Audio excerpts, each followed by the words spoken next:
شروع کرتا ہوں اللہ تعالیٰ کے بابرکت نام سے جو دلوں کے بید خوب جانتا ہے۔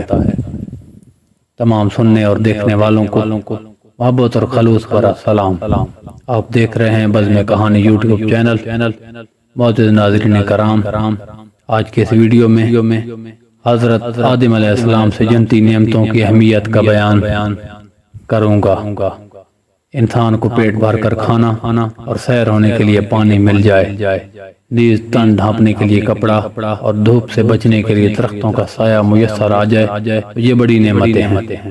حضرت آدم علیہ السلام کو یہ نعمتیں جنت میں بغیر کسی محنت اور مشقت کے حاصل تھیں، اور انسان کو ان نعمتوں کی قدر اس وقت ہوتی ہے جب اسے یہ نعمتیں میسر نہ ہوں۔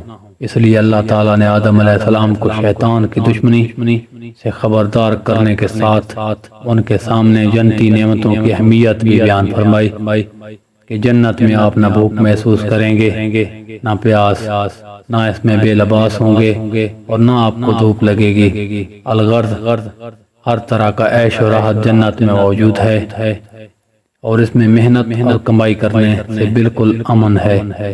اور اگر آپ جنت سے چلے گئے تو ان تمام نعمتوں کے حصول کے لیے آپ کو محنت و مشقت کرنا پڑے گی۔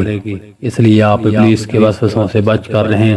چنانچہ ارشاد باری تعالیٰ ہے، اہل جنت کا کھانا پینا بھوک پیاس کی وجہ سے نہ ہوگا، کیونکہ جنت میں بھوک اور پیاس اصلاً نہ ہوگی، اور نہ ہی زندہ رہنے کے لیے کھانے پینے کی حاجت ہوگی، بلکہ جنت کے تمام کھانے اور مشروبات صرف لذت کے لیے ہوں گے، اور جنتی کا جب جو چیز کھانے پینے کا دل چاہے گا وہ فوراً حاضر ہو جائے گی۔